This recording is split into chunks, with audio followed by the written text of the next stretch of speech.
remembered. Online events bring the world together. And the replays just go on forever. Hello, everyone. Welcome to another episode of the Storytelling Journey. Sorry we had some technical issues, but we've gotten past those. We have a fantastic conversation today, a fantastic show. I will be joined by Mary Kay. We're going to bring her on stage and introduce her in 1 second. Jay is running a little late, may or may not be able to join us, but when he does, and if he can, we will bring him up on stage. In the meantime, today's conversation, for those who are joining live, feel free, if you have questions, let us know where you're joining from. And we like to make this an interactive show. So if you have questions, drop them in the comments and we will answer those for you. So, Mary, I'd like to welcome you to the Storytelling Journey. I want to give me a second here. Let's do this with a little bit of class and a little bit of pizzazz. There we are. Welcome, Mary, to the show. How you doing? Thank you. I'm doing great. How are you doing? Oh, doing fantastic. You know, sometimes life throws you a curveball, Yeah. and you just got to learn how to troubleshoot and get around each and every one of those moments that sometimes make you feel vulnerable. But that's what today's show is all about, Storytelling Journey. We bring our authentic selves. This is raw, unscripted, and you don't get this kind of activity in a podcast or in a written post, right? This is happening in real time. That's right. That's the benefit of live streaming. It is the benefit of live. Let me tell you, I've leaned into live experiences and the whole repurposing of the content. I touched on the fact that it's raw, it's unscripted, and I truly believe that AI is a fantastic tool, but it's making more and more of us sound and read so vanilla. We're all starting to sound the same. And what better way to change that than to differentiate ourselves through live interactions? All right. So we have a hot show today. Great conversation. You and I engaged in a thread. I think it was one of your posts that Burnout came up. So we're going to have a couple of agendas here. I want to start off with the whole burnout piece and then dive in and have you share your story. So why don't we kick this off, have you introduce yourself, who you are, who you serve, and then we'll move into the conversation.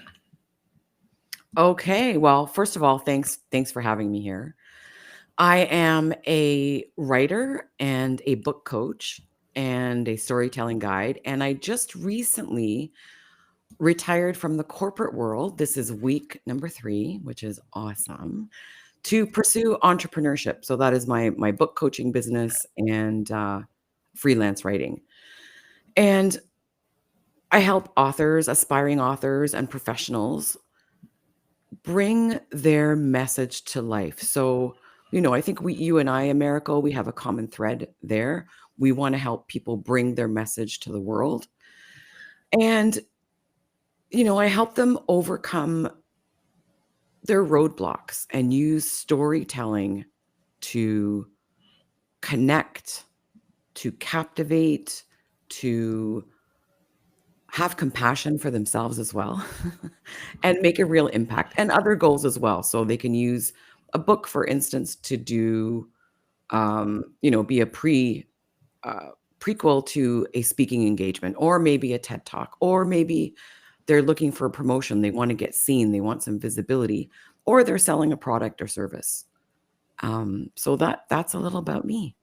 Fantastic. So we're going to dive into that. But before we do that, let's give a round of applause for people who are joining us, coming in, and starting to comment. Let's give them a big round of applause. Thank you, folks, for joining. And once again, if you have questions, please drop them in the comments. We'd love to answer those questions live with Mary here with us. If you're joining on Team Replay and you have questions, feel free, drop them in. We're always engaging with our replay and our content after the live shows are over. So, all right, why don't we recognize some of the people who have joined us? We have Mark, who is asking, is this TSN, the Storytelling Network? And Mark's one of my connections. He is a freelance writer, I believe, and digital marketer. Correct me, Mark, if I'm wrong. Welcome. Thanks for joining. And a sense of humor. That is fantastic. So I enjoy that. Listen, putting these studios together is one of the things that I enjoy doing for not only myself, but the people and businesses that I work with. So often we see these live events, people doing with great intention. They're showing up as their authentic selves on camera, some off camera. And I do these as a demo. Thursdays, I typically have gotten into the routine of creating audio events because some people are still camera shy. Tuesdays, I'll demonstrate what is possible with live streaming events on camera with some effects and overlays. And listen, if we can't make it fun, then we're really doing ourselves a disservice. We want to differentiate ourselves. At the same time, we don't want to turn this into a circus act. But why not, Americo? Why not a circus? Well, yeah, I guess if the circus is your audience and your community, right, and that's who you're showing up for, then by all means, bring the elephants, tigers, and let's turn this into a circus act. Let's also welcome Scott, who's joined us. Thank you, gentlemen. We are multi-streaming today on YouTube as well as on LinkedIn. Don't see any comments. Can't unless you comment. I can't see who's on the YouTube feed. But nonetheless, let's jump into today's conversation and kick this off with the first topic. You and I touched base on a topic that is, near and dear to many, and the topic of burnout. And I have some questions here, and on purpose and by design, I don't share these in advance. I'm with extreme confidence. I try, and I say this: I don't put any of my guests in a compromising position. All these questions are derived from what I know about you, the bio that is provided on your social feed. So hoping that we can jump into this. You shared your story about burnout, and I'd love for you to maybe kick the conversation. So burnout is often invisible until it's overwhelming. And you shared a story with me a couple of weeks ago when we jumped on a call. I'd love to hear a little bit more about that. How did burnout show up for you? So burnout for me, and I think, what I want to say first for everyone that's listening here is I'm not a therapist or a medical provider or otherwise certified in anything medical. So I'm going to be sharing my own experience here, and it's not intended to be medical advice, and it's not intended to replace any kind of medical treatments. Oh my So goodness. Have you worked in the financial service industry or insurance? Because it sounds like you're covering your tracks. It sounds familiar. It's funny you asked that, Americo. So my first career was insurance. My second career was legal. And my third career that I just stepped out of was financial. Fantastic. So yeah, it's in me. I have to make sure I set the stage a little bit. Yeah, so going to burnout, for me, the way that it showed up, so I think it had been showing up for a couple of years. Now, it all came to a head at the end of 2024 when it started showing up physically. And for me, that meant I was having some, muscular problems. I was having a problem with my right hip. I was utterly exhausted. The type of exhaustion that you wouldn't even think is possible. Like, I could barely use a mouse on my laptop. That's how tired I was. And complete brain fog as well. So it's an entire constellation of um, signals and red flags that your body's sending you. And I wasn't listening, Americo. I Oh my wasn't goodness. listening. And so I'm a certified life coach. I also have a degree in psychology, cognitive science. I also wear a giant R of resilience on my chest. And I think, many of us are high achievers or strive to be higher achievers or high performers. And you think that you can either coach yourself through things or do other things, do some rituals or whatever, mindfulness. I'm also a certified mindfulness teacher. So I'm like, I got this. So for a couple of years. But then when it came out like that in the true physical sense, it was my body saying to me, hello, that's it. Like, you need to pay attention, Mary. You need to pay attention. And that's when I decided I need to get help. Um, and also, while this was happening, I had been journaling because, trying to capture my thoughts. And I went back to one particular journal entry, which was scribbled in bullet points. It wasn't even a complete sentence. And it scared me because it didn't feel like I had written that. I looked at it, it scared me. I was worried about my mental health. Now, in my family, I will share with you that we've had 2 suicides over the years, and it's been very difficult. And I don't know enough medically or anything to know that if there is any kind of genetic pattern to that kind of depression and that kind of issue. So I was terrified. And I went to see my doctor, and her first words were, I've never seen you like this. And I've known her since my 20s. So that's about 35 years. Pretty crazy. Let me tell you, you shared tidbits and moments that resonate with me, and I'm sure it resonates with audience members and anyone listening.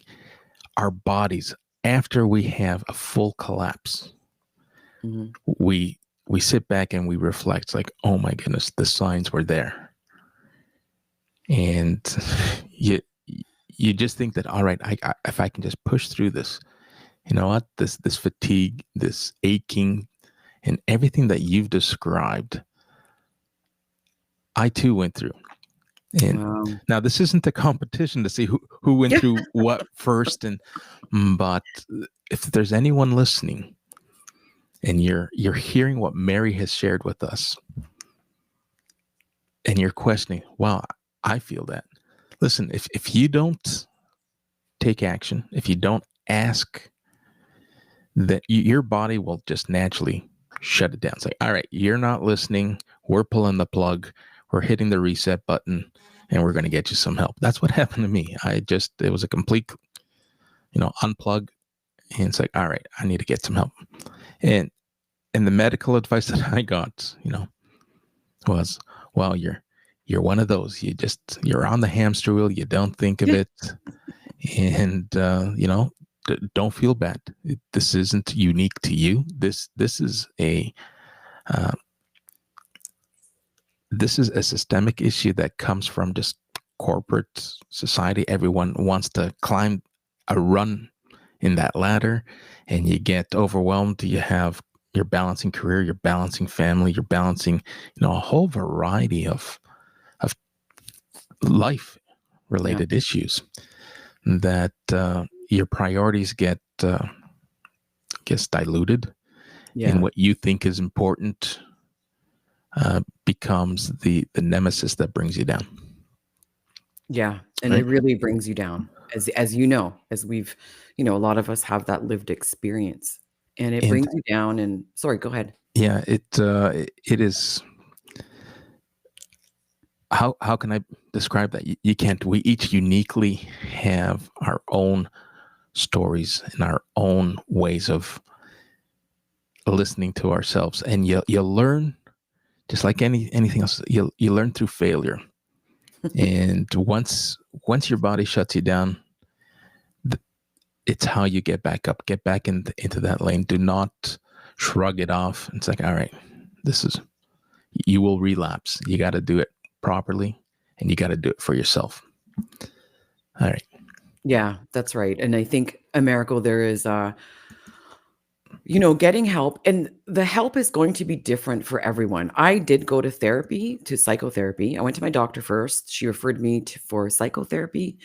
She also referred me for physiotherapy. So physiotherapy was one of the number one intense things that I needed to do to calm my body. And, you mentioned priorities before, and my my body was prioritizing its resources for survival. Now, the one thing that I'd really like our listeners here to hear is that a lot of people associate burnout just with your job, and it's not. So you can burn out doing almost anything, even things that you like. Absolutely. Right? So, Caregiving. anecdotally, Mm. Scott put up employed Oh, people problems, and you're absolutely right.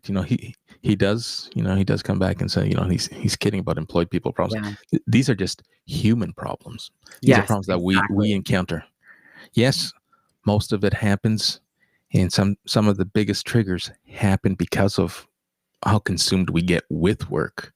Yeah. But it's not exclusively the only reason why it happens. Yeah. That's right. That's right. And I mean, any situation where you're giving away your energy or your time or your attention or all of that in a way that doesn't um, feed you, doesn't nourish you, and it's really you just ignore, not just, it's really you ignoring your own limits and putting band-aids on as well. So I know that some of the things that I was doing was, okay, I'm going to take a nap at lunchtime. I'm going to log out from my work. I'm going to take a nap at lunchtime, and that will get me through the day. So my only um, desire was to get through the day, and not realizing that that was going to have, a bigger effect on um, my identity and the meaning of my life. Because once I hit that full burnout, once I hit the physical part, and then was also dealing with anxiety and depression for the first time ever in my life, um, that's a scary place to be. And I didn't really know who I was at that time. And on top of that, at the same time, I lost my dog. My dog passed away. Um, and then my aunt, and then my cousin, and then in April, my father. So this is all in 2020, or beginning of 2025. It's in that state, you're already at the bottom. You're at the bottom of this well. And it just feels like life is pouring and pouring more things on top of you. Yeah, it's incredible what life serves you, and Mhm. what how resilient we can be. But Mhm. sometimes we try not to be, because sometimes it's our egos that get in the way. Yeah. Like, you know what, this is, I got to shake this off. I don't see anyone else, publicly dealing with this. This is embarrassing if I bring it up to someone. And if everyone thinks that, and no one reaches out for help, and no one's talking about it, then you end up with the mental health crisis that we're just buried in today, Yeah, it's true. right?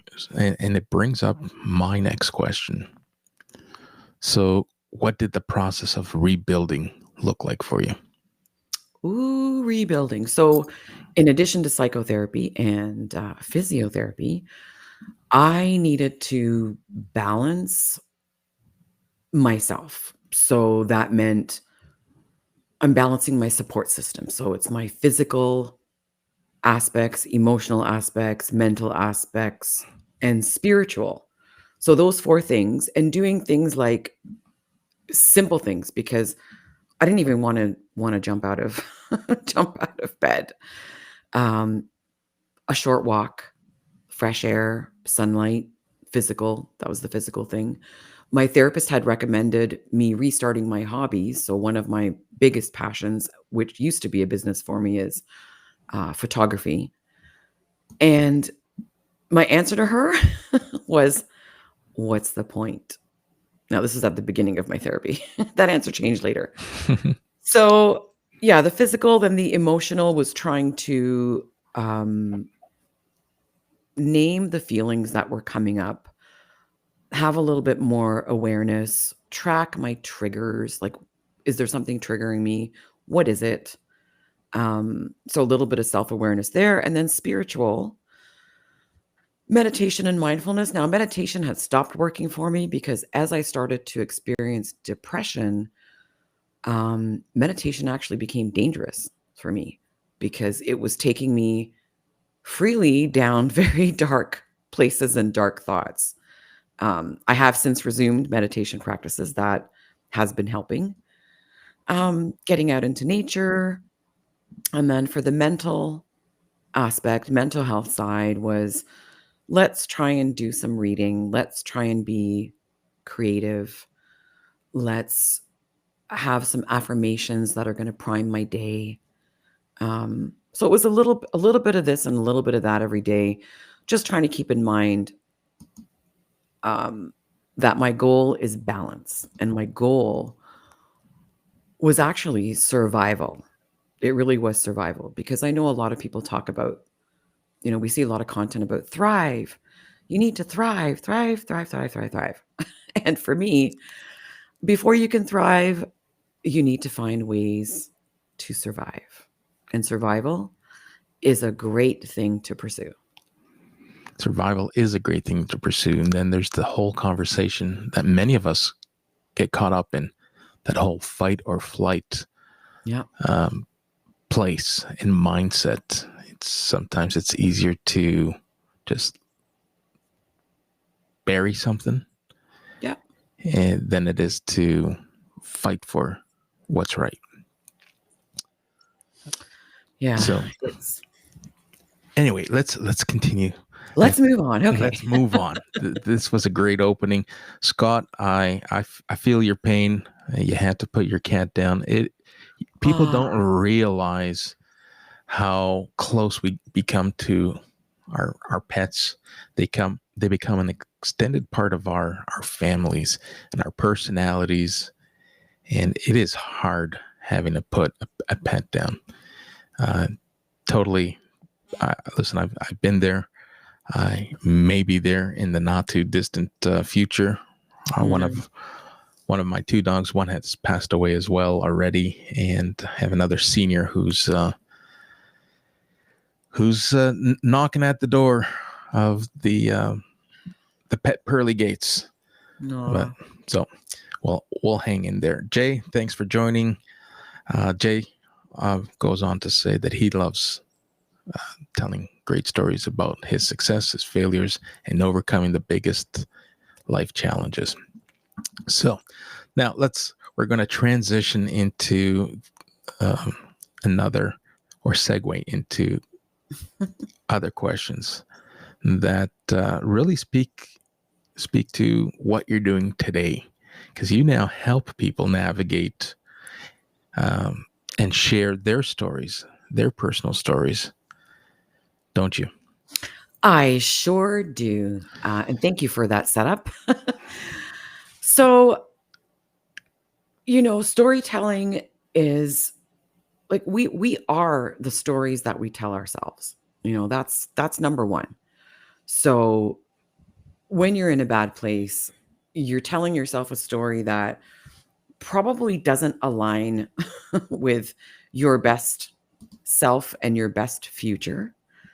Now, helping people share their personal stories, I think it's really important to get that out into the world.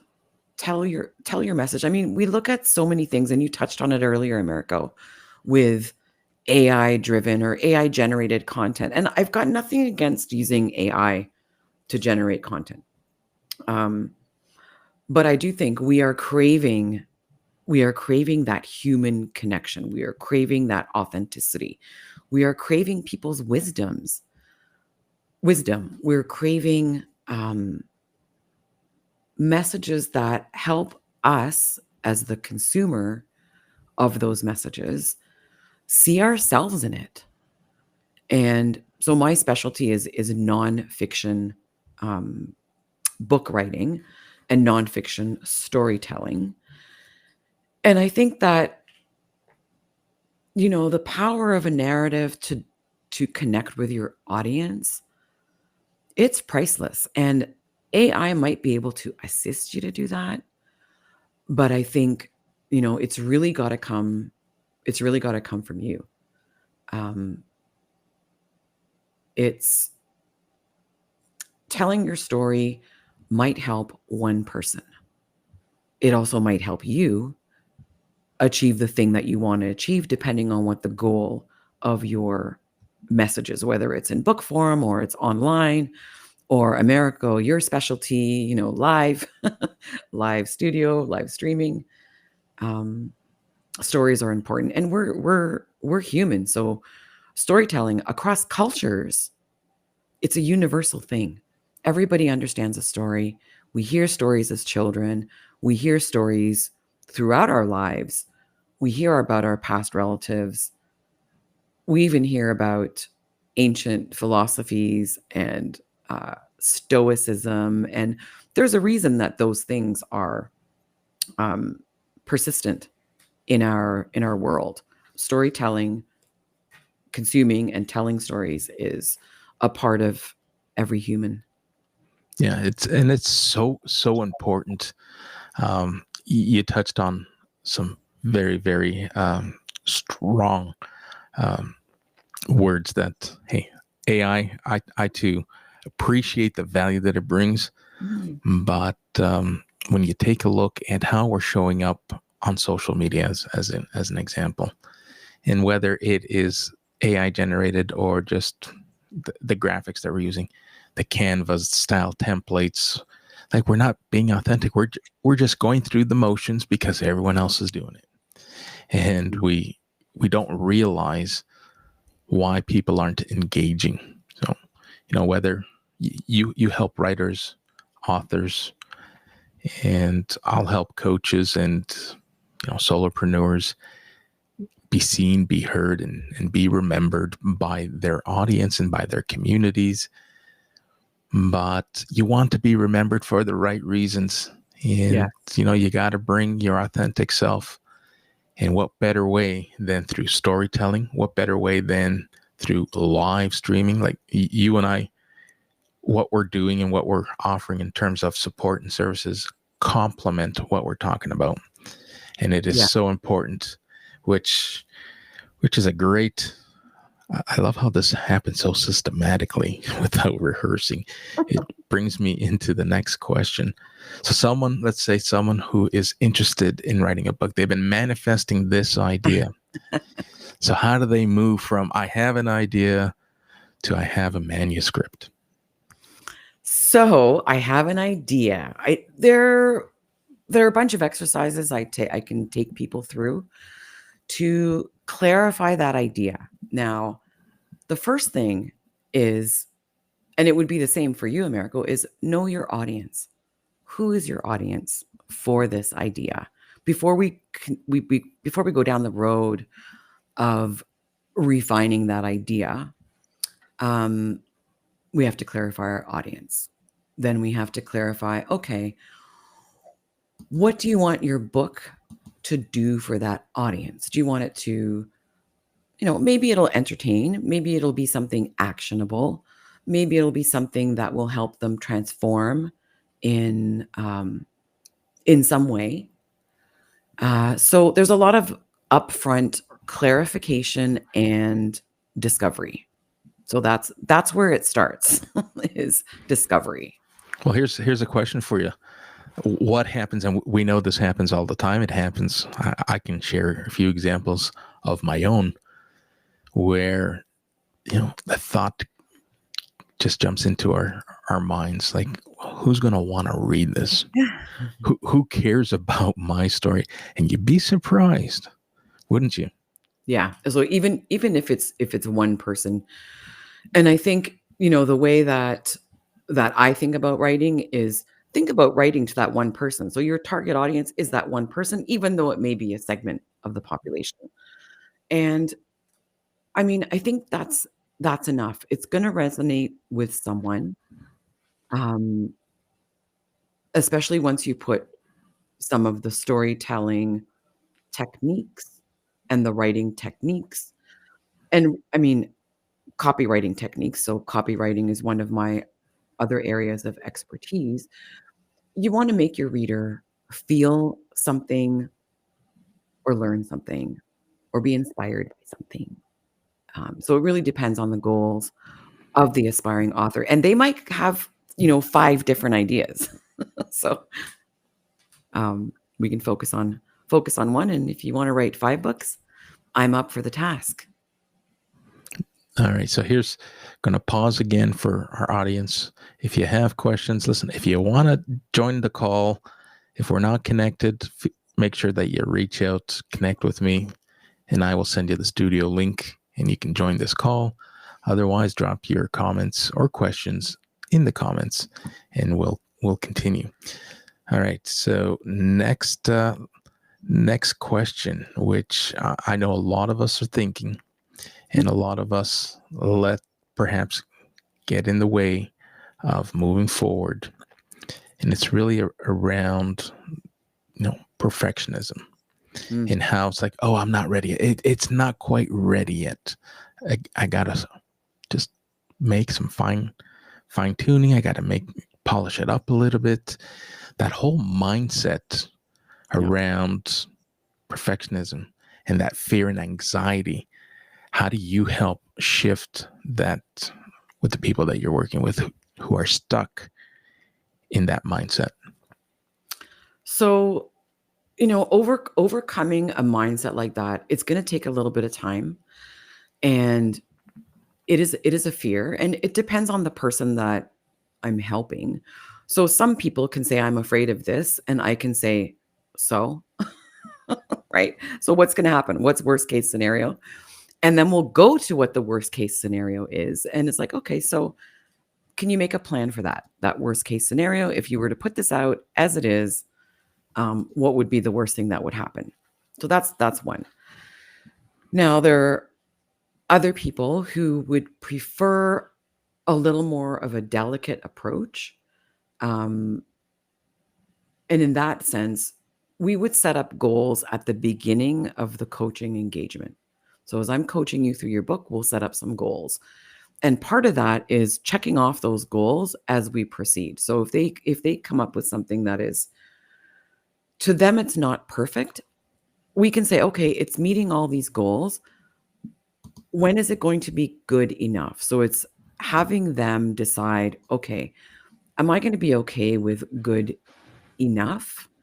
And the truth is, it's a psychological aspect. And the more you can prove to the person that what we've produced together, perhaps, is worthy of the world. Now, you could go on Amazon, do some research, look in the person's genre, whatever they're going to be writing about, the topic. And you can probably pick out some books that are not quite perfect and they're doing okay. And the person put them out. So I hope I answered your question. And I see Marcia. Good evening, everyone. Good evening, Marcia.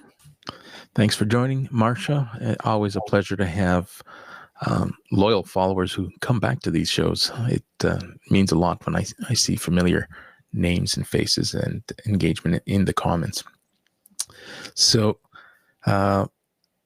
here's what I'd like to add and let you kind of muddle through what I'm about to say, because we hear this and get this advice from many people, and that is the best time to start is yesterday.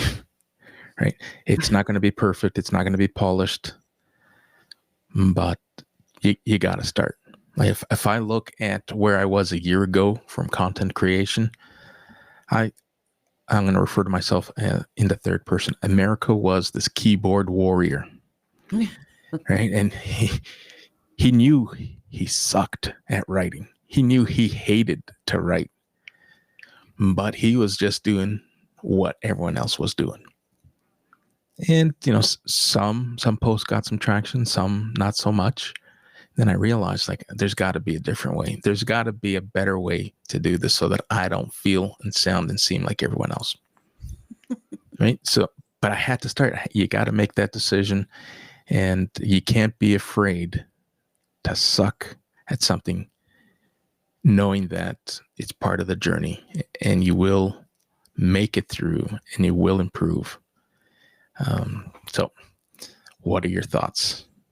My thoughts on not waiting. I think you're right. Life really is too short. And I see Meryl in the comments there. Better late than never. Thanks, Meryl, for being here. I agree. It's better late than never, and it's better now than later. I had a life coaching client a couple of years ago who really was against going and getting was some kind of a driver's license or a truck license. I can't remember what exactly it was. And it was going to take a year to get it. And he opted to not take that license. And a year passed and he didn't have that license. And that license would have helped him open up his options for different kinds of employment. And I think, why wait? I mean, especially for me this year, the biggest thing is all the deaths that have happened around me. It just goes to show you that no matter what, either do it now or do it never. And I don't want to be the one on my deathbed thinking, I really should have done that. Yeah, I totally agree. I lost 3 uncles, and in a matter of like a span of 4 months, 2 of my dad's siblings and 1 of his brother-in-laws. Now they all had good lives. They all died in 80 plus. Mm-hmm. So, but still, you're never too prepared when that comes your way, and you start thinking things differently. And surprisingly enough, and I know we're going to get off topic here, but it's events like that get those juices and those creative thoughts moving again. Yeah. And And the sometimes urgency.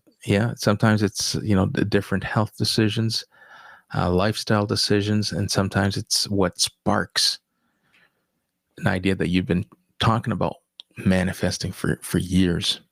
It's moments like that make things happen. So Yeah, taking the bright side out of things that are just so terrible. It's really it's really important. It's really hey, important. I have, and now I've considered myself an empty nester. My daughter's out of the house, but having just the only child, you think like, all right, what do I need to do to stick around long enough to make an impact and leave a legacy for her? And the passing of my uncles caused me to make different health decisions. I made a similar decision 4 years ago. I quit smoking for the same reason for my daughter, and a whole bunch of other things that were going on in my life. And now I'm on this health kick. Now I used to be the person who said, let's get to the gym. let's set some goals. Let's be uh, one of those people at the beginning of the year, those resolution advocates. No. Let's hit the gym. And, I used to joke about it all the time. It's like, yeah, I'm in shape. Don't worry. Round is a shape. Make no mistake about it. Right? But now it's like, I think differently. I'm down, I think 25 pounds in the last few months, and you just think differently. And who Wow. knows? Maybe there's a story and there's a book in the making, and people are saying, write your story. You've had quite the journey, a lot of ups and downs that a lot of people in a similar position would read, because they're living what you're going through, no different than you are, and you'd be surprised. So it's always a possibility. I've never thought of writing, but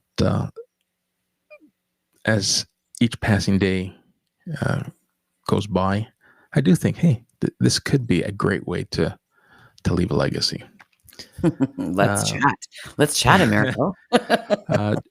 So Liliana, she truly agrees. The best time to start is yesterday. When does anyone truly feel 100% ready? That is absolutely Hi, impeccable. Lily. Might as well Hi, start Lily. now and learn and grow. So she's absolutely right. And she walks this walk and talks the talk, or talks the walk, or whatever that saying is. Lily's one of my former coworkers, former colleagues, former partners. And yeah, absolutely. You're never going to feel 100% ready. And do you really have to feel 100% ready? I don't think so. I think you can do it. And I think the more you do things that scare you, even if they're little things that scare you, so you can build up to the bigger thing that you want to do, that's going to show you proof that if you failed at that thing, it's not going to kill you. No, it's not. Right? And here's one thing that I'll use a real life example. You take these shows, they're virtual, and I started through discussion with a colleague that many of us follow, Keith Keller. He's down in Melbourne, Australia. And Keith and I started to talk, and now I'm going to manifest one of these ideas of taking these virtual events on the road. There are people who want to do this, and there are people who want to do this with a little bit of differentiation. Imagine hosting one of these conversations at a cafe, at your place of business. I come down, I bring the mic and studio equipment, and we sit down, we plug in. We can make it live. We can make it just a recording, and then you can take the assets back. But that's something that I'm going to try. I'm doing this Canadian road trip. The idea originally started on an American road trip. I was going to take a drive to Florida this month, and that didn't happen for reasons that I guess I could share. Homeland security would not allow me entry into the U.S. Oh boy. And it's I don't want to make it political. It's actually quite comical. The reason for my denial was because I have visited Cuba during the last few years. And I've visited Cuba many a times with different administrations, but this time around, they are not letting me in. So I had to pivot. So we're turning this road trip into the Canadian road trip. And I'm open and prepared to go out and have these live discussions with people at their place of business and just try different things for professionals, coaches, authors, anyone who really is looking to build community and engage with their community in real time. There's just so many ideas and ways that live streaming can work. So that is my example. But this isn't about me. This is your stage, and we're spotlighting you. So let's get back to our conversation. We talk about mistakes, and I'm sure you come across this all the time. what do you see professionals do or make in terms of mistakes when it comes to writing their book or building their brand? I think for both writing their book and building their brand, the biggest thing is to try and make it for everybody. And we touched on this a little bit earlier. It can't be for everybody. You've got to have some idea of a target audience, and maybe you have a segmented audience. So you've got this person and that person and that person. And maybe it could be for all those three people. And I think that's one of the biggest hurdles to overcome when someone's trying to write their book or build their brand. So that is so important because even, okay, you put book writing aside, Mhm. and so often, especially those of us who transition or make that pivot from working in corporate and then trying to build a business and a brand of their own. I did it. We all do it the hard way. We learn the hard way. When I tell you, I thought that I could be all things to all people despite everyone telling me. It's like, all right, cowboy, slow down. You cannot be all things to all people. Yes, you might come with an abundance of cross-functional skills from all your experience and all the, equity that you've built up throughout your career. But if you come full guns a-blazing, trying to be all things to all people, it's not gonna bode well. Yeah. You cheapen your message, you cheapen the value that you're bringing, and some of us just need to learn that the hard way, Mm-hmm. right? Yeah. And I can imagine same thing with book writing. Some people write and hand in a transcript, and then their jaw drops when they find out that 3/4 of it fell on the editing table. Well, I'm doing that with my book right now. Well, Actually, great. Well, let's talk about your book. How's I how's that coming along? so I'm in heavy developmental editing right now. And so that means I've got my first draft done. I've got it sectioned off into 4 different parts.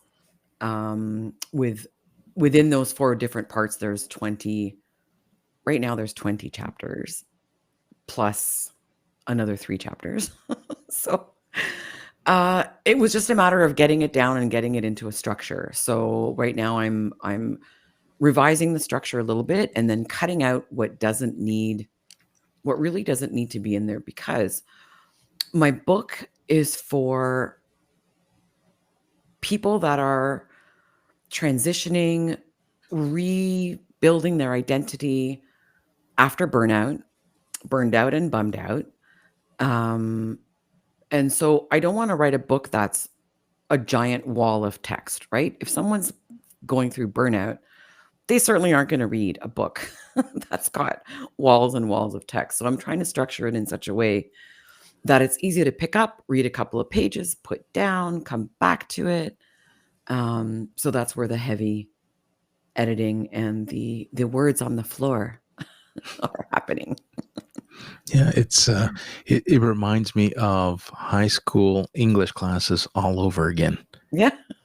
Like you'd write your essays and you feel so good about it, and then it comes back to you and it's just circled in red. Yeah. Like, I thought it was good. But Well, hey, and you would laugh too, Americo, because I do like to print things out and I do use a red pen, sometimes a pink Sharpie. So there's a lot of that going on, and my shredder is constantly going. all right, so let's dive into what Scott is sharing here with us. I've heard it said that if some people hate what you are writing, you're doing it right. It creates controversy, which leads to discussion, which leads to a wider audience. What are your thoughts? Yeah, I really like that, Scott. I think that, number one, it might inspire other people. It might spark conversations. It'll certainly get some attention. So if attention is a goal and visibility is a goal, I think it's fine. And not everyone's going to like what you write. I mean, we're a very diverse world coming from different backgrounds and different experiences and different ages. Um, there's bound to be people that love it and bound to be people that hate it. And it's, one thing about being polarizing is that you get to talk to the people, create your community, I guess is what I'm trying to say. So if you're polarizing, that's okay because it's the people that love it that might buy your product. And the people that hate it, sure, it could lead to a discussion, lead to a wider audience. Now, without getting into too much of the political climate these days, now I'm in Canada. I expect that some people on this call are in other countries. Now, I think I hate to put this as a disclaimer, but I think we've got to be careful on what we say online and in writing to a certain extent. So use your integrity as that meter and that measure. Now, if you're employed, you have another layer of being careful so that you don't get yourself fired, or put yourself out of a future opportunity. So I think there's always a putting a lens of professional safety on there after you've written something, before you hit post or before you say it. I do think that's important. I do think, and some might not, and that's okay. What do you think about that, Well, Americo? I think that ties back to the whole controversy. And you're right. There are times and places you simply have to know your audience and know when to agree to disagree, know Mhm. when to let go, and know when to stand your ground for something that you believe in while respecting the opinions and thoughts of others. Yes. Right. And you touched on the whole corporate environment, and I think that's where I learned that the best.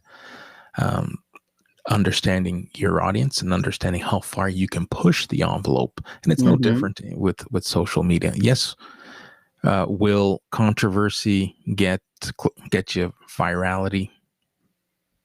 Better likelihood of that happening with a controversial remark or post or an image. But when it comes to storytelling, you got to remember that this is your legacy, and is this what you want to be remembered Yeah. for? Yeah. Right. So it's a balancing act, Exactly. and sometimes you need a coach, and you need someone like yourself who can suggest, hey, great, this is very powerful writing. However, here's my thoughts on how you should approach this or tackle this. And You may, I'll raise the flags. I'll yeah, just say, you know what, I see a little bit of risk here, and that's my risk management experience coming into play. So I'll call it out. And still, I mean, it's the author's, if it's their product, and if they yeah, want to put it out that way, that's fine, as long as I've done my part by raising that flag and that's saying, right. I see a risk. Yeah, Yeah. you're doing your due diligence in Mhm. raising whatever flags you feel may arise. And at the end of the day, if your client feels strong enough, it's like, no, this is part of my narrative. This is part of the message, and it needs to go out. Yeah. Like, all right, then it shall. Someone listening today, live or on replay, who might be holding back their story, what's the small step that you can give in terms of advice that they can take today? A What would you small step. share? I'm glad you wrote the question as small step, because small steps do stack up. Yes, they do. So I think, they can try you can try an exercise about, um, what would somebody ask me about? what are turning points in my life, and write those things down. So I guess the small step is writing things down. Now, I can share when I was writing my book, and I started writing it last year. Sometimes it was on a sticky note, and I'm the queen of sticky notes. Sometimes it's in a notebook. Maybe it's in my phone. Maybe it's in another notebook or a blank piece of paper that I found lying around in my office. So I think getting it down on paper and making a commitment to revisit it later, I think is the best way to start. Just get things down. Write them down, and they become real too when you write them down. Let me add, and I'd love to hear your thoughts. In terms of small steps, the one step I would strongly suggest, and I say this with good intentions, do not ask friends and family for advice. Because the ones you love and who love you may not always tell you what you want to hear. I agree with that. My small step is like, get an unfiltered, start with someone who's going to give you candid, transparent, unfiltered support. I say support instead of advice, because you may not be interested in their advice because you're so honed in and zeroed in, dialed into your project that you're writing. But your loved ones will always sugarcoat no matter how much you ask them. It's like, just give it to me straight. It's like, oh, it's great. Keep up the good work. It's like, oh, that's funny. I do agree with that. And Americo, it could also go the other way too. They could totally dissuade you from going ahead and pursuing it. Right? You could have that negative Nancy in your family, and no, I'm not throwing shade on anyone named Nancy. Yeah, and that could totally discourage you from fulfilling a dream of yours that you've had. So absolutely. Yeah, very, very good point. It does work both ways. They can help or hinder your success. Yep. So we're at the top of the hour. This has been a great conversation. I'm really enjoying this. One more here. We got some time. What does finding your voice mean to you now compared to when you first started this journey? Ooh, that's such a great question. Finding my voice now is saying goodbye to my old voice. That's part of it. And grieving that old voice, grieving that high achiever, top performer, all of that sort of thing. So right now it means that this is me now. This is my core values reordered because, there's clarity and integrity and empowerment, and compassion. And I want my voice to reflect how I help people really reconnect with themselves and who they are and move forward with their life with confidence. And finding my voice now means I'm going to belt it out from where I am now to help others. That's what it means to me right now. Awesome. That is a great way to close what was and continues to be a great conversation. Hoping those who have stuck around till the end or are listening to this on replay got the most out of today's conversation. Let's throw up some more confetti. Yay! Yay! Thanks to everyone that showed up to support. Yay! All right. Oh my goodness. Okay, we're getting a little circus acty again. Mary, why don't we close the room up? But before we do that, have you share with those listening, how can people connect and get a hold of you? So LinkedIn would be a perfect way. Just DM me. My DMs are wide open. Or you can go to my website, mkranger.com. And thanks to everybody who came tonight. This is wonderful. Americo, thank you. You're an amazing host. And kudos to you for the troubleshooting before we started with those technical issues. Hey, life happens. Life But happens. I promise we were going to light it up, and I think we had a fantastic show. We lit it up tonight, Mary. All right. All right. Okay. So for those who are here with us, let me also take a moment to thank you all for sticking around, engaging. We do have, hold on, before we go. Thank you, Scott. Thank you, Scott. So, Scott, you got the Italian spelling of Americo. My name is spelled, and I'm not offended in any way. People have called me worse things than Americo. It's spelled with the C-O at the end, but all good. I appreciate the sentiment. It was great having you here. For those of you who may or may not be connected to Mary, be sure to reach out, connect with her. And if you're not connected with me and enjoy these types of conversations, I host a couple of live events throughout the week as part of my marketing strategy and helping, share my stage and helping others build my personal brand with the community in real time. Hold on, we got Meryl jumping in here. We all need a little circus act fun these days. Well, Meryl, you missed the sound effects. You missed the introduction. Check out the replay. I got some new things up my sleeve, and stay tuned for more. I love testing out these studios and demonstrating different ways that your community can experience you live and help you too be seen, heard, and remembered. Bye for now, everyone. Bye.